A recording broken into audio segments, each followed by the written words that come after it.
Hi ಎಲ್ಲ ನಮಸ್ಕಾರ ಸ್ನೇಹಿತರೆ. ಇವತ್ತು ಏನು ವಿಷಯ ಅಂದರೆ, ಬೆಳಗ್ಗೆ ಇಬ್ಬರು ಅನಾಥಾಶ್ರಮದಿಂದ ಬಂದು ಸರ್ ನಿಮ್ಮ ಮನೇಲಿ ಯಾವ್ದಾದ್ರು ಹಳೆ ಬಟ್ಟೆ ಇದ್ರು ಕೊಡಿ ಸರ್, ಡೊನೇಟ್ ಮಾಡಿ ಅಂದರು.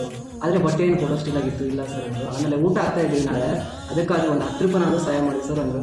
ಸರಿ, ಒಳ್ಳೆ ಕೆಲಸ ಮಾಡ್ತಾ ಇದ್ದಾರೆ ಅಂತ 100 ರೂಪಾಯಿ ಕೊಟ್ಟೆ ಅವ್ರಿಗೆ. ಆ 100 ರೂಪಾಯಿ ಕೊಟ್ಟಾಗ ಅವ್ರ ಮುಖದಲ್ಲಿ ಖುಷಿನೇ ಇದೆ. ಅವ್ರು ಹೇಳಿದ್ರು, ಸರ್ ದೇವರು ಯಾವುದೇ ಒಂದು ರೂಪದಲ್ಲಿ ಕೂಡ ನೀವು ಒಳ್ಳೇದು ಮಾಡೇ ಮಾಡ್ತಾರಂತ. ಅಷ್ಟಾದ್ಮೇಲೆ ಅವ್ರು ಹೋದರು. ಆಮೇಲೆ ನೋಡ್ತೀನಿ 1 ಅವರ್ ಆದಮೇಲೆ ನಮ್ಮ ರೋಹಿಣಿ ಅಮ್ಮ ಬಂದರು USA ದಿಂದ. ಅವ್ರು ತುಂಬ ಚಾಕ್ಲೇಟ್ ಕೂಡ ತಂದಿದ್ರು, ಕೊಟ್ಟರು. ಆಮೇಲೆ ಒಂದು ಸ್ಪೆಷಲ್ ಗಿಫ್ಟ್ ನನಗಂತಾನೆ ಅಲ್ಲಿಂದ ತಂದಿದ್ರು. ಅದು ಏನಂದರೆ ನನಗೆ ನಂಬಕ್ಕೆ ಆಗಲ್ಲ. ಯಾಕಂದರೆ ಮಿಡಲ್ ಕ್ಲಾಸ್ ಜನ ಏನೇ ತಗೊಂಡ್ರು ಕೂಡ ಒಂದು ಆ್ಯಾವ್ರೇಜ್ ಇರುತ್ತೆ. ಆದರೆ ಅಲ್ಲಿಂದ ಒಂದು ಗಿಫ್ಟ್ ತಂದರು ನನಗೆ. ಇದು ಗಿಫ್ಟ್ ಅಂದರೆ ಇದೇ ಸ್ನೇಹಿತರೆ. ಇದು ವಾಚ್ ಅಂತ ತಿಳ್ಕೊಬೇಡಿ. ವಾಚಲ್ಲಿ ವರ್ಲ್ಡ್ನಲ್ಲಿ ನಂಬರ್ 1 ಕಂಪ್ನಿ ಇರುವ ಡೀಸೆಲ್ ವಾಚ್ ಇದು.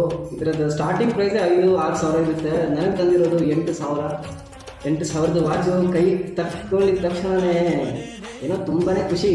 ಯಾಕಂದರೆ ಲೈಫಲ್ಲಿ ಇಂಥ ಒಂದು ವಾಚು ಹಾಕೋತೀನಂತ ಯಾವತ್ತೂ ಎಕ್ಸ್ಪೆಕ್ಟೇ ಮಾಡಿರಲಿಲ್ಲ. ಹಾಗೆ ನನ್ನ ಈ ವಾಚು 1.5 ವರ್ಷದಿಂದ ನನ್ನ ಜೊತೆಗಿದೆ. ಇವಾಗ 2,000 ವಾಚ್ ಬಂತು ಅಂತ ಇದನ್ನು ಮರೆಯೋಕ್ಕಾಗಲ್ಲ. ತುಂಬ ಜೋಪಾನವಾಗಿ ನೋಡ್ಕೋತೀನಿ ಸ್ನೇಹಿತರೆ. ದುಡ್ಡು ಇವತ್ತು ಬರುತ್ತೆ, ನಾಳೆ ಹೋಗುತ್ತೆ.